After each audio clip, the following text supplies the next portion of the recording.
बिहारी सावरिया,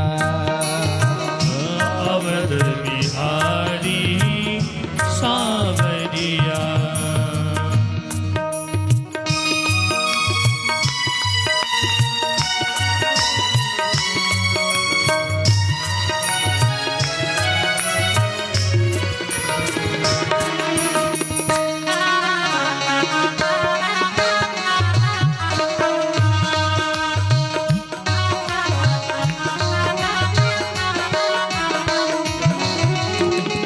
सरजू के तीर अयोध्या नगरी, सरजू के तीर अयोध्या नगरी, सरजू के तीर अयोध्या नगरी, सरयू के तीर अयोध्या नगरी। संत भरे जहाँ गागरिया, संत भरे जहाँ गागरिया। अवध बिहारी सावरिया, अवध बिहारी सावरिया। ले चल अपने नागरिया, ले चल अपनी नागरिया।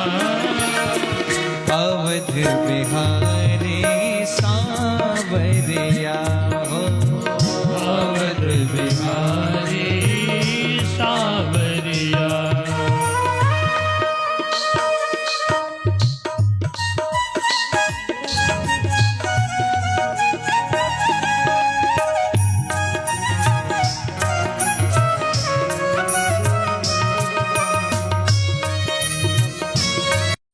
सिए रघुबर राज, देख भई मैं तो बावरिया, देख भई मैं तो बावरिया। अवध बिहारी सावरिया, ओ अवध बिहारी सावरिया। ले चल अपने नागरिया, ले चल अपनी नागरिया। अवध बिहारी जय हो। सावरिया, अवध बिहारी सावरिया। अवध बिहारी सावरिया, अवध बिहारी सावरिया। सावरिया। बोलिए अवध धाम की जय हो। अपने नित्य निवास के लिए से बना है, इसका नाम साकेत भी है। श्री अयोध्या जी में वशिष्ठ जी महाराज को सूर्यवंश का पुरोहित बना करके भेजा ब्रह्मा जी ने। मानस 10 पुत्र हुए, उसमें एक वशिष्ठ जी हुए। वशिष्ठ जी ने कहा भजन करेंगे हम, तो भजन करेंगे तो ठीक तो है, मगर क्या करेंगे भजन करके? भगवान को प्रकट करेंगे।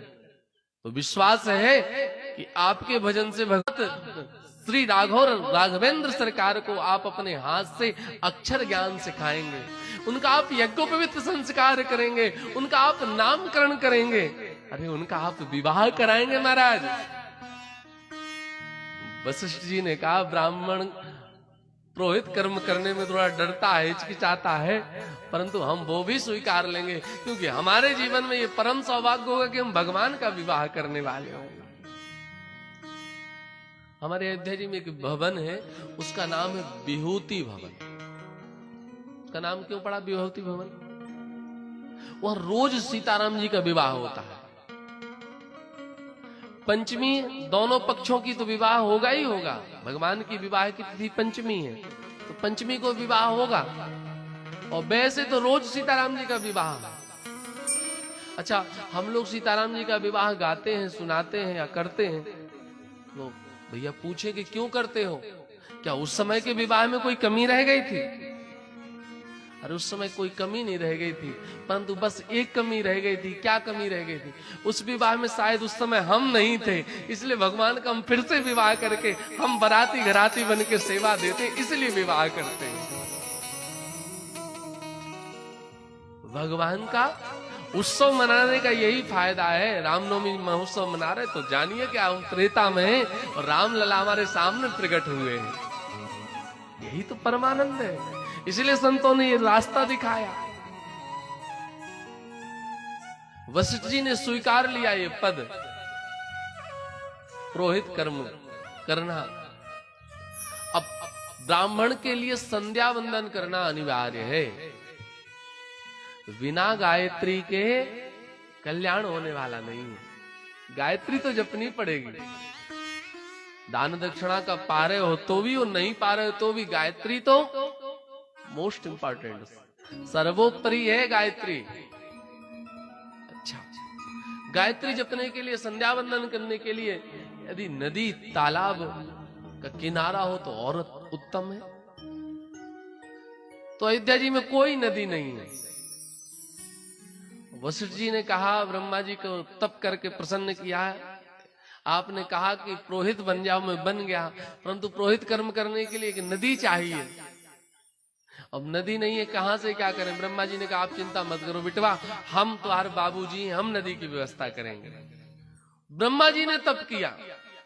अब ब्रह्मा जी के तप से भगवान इतने आह्लादित हो गए, इतने आनंदित हो गए, इतने प्रसन्न हो गए कि महाराज सरस हो गए, रस ही रस बरस गया। तो भगवान के आंसू से, आंख से आंसू टपका और ब्रह्मा जी ने अपने कमंडल में लपका, तुरंत जाकर के कमंडल लगा दिया। मन से निर्मित है श्री सरजू जी। ब्रह्मा जी मान सरोवर के निर्माण करते हैं, मन से निर्मित सरोवर बनाए, जो आजकल चीन में पहुंच गया है। उस मान सरोवर में उस बूंद को रखा, भगवान के आंसू की उस बूंद को रखा, और भगवान का जो भी लीला है वो चिन्मय है। वो बूंद बढ़ने लगी और बढ़ते बढ़ते बढ़ते उस मान सरोवर को पूरा भर दी। और मान सरोवर को भरने के बाद भरा ही नहीं महाराज, भरने के बाद वो छलका, और छलका तो उस मान सरोवर से निकली हमारी मां सरजू। और वही सरजू श्री राम अयोध्या जी में आकर के अवतरित हुई, प्रकट हुई। सरस जाता इति सरजू, जो रस से सराबोर कर दे वो सरजू है। भगवान का शरीर पंच भौतिक नहीं है, पंचभूत जिनके अधीन है। भगवान की देह तो चिदानंदमय देह तुम्हारी, चिदानंद है। भागवत जी में महात्मा में पहले श्लोक में यही बात कहते हैं।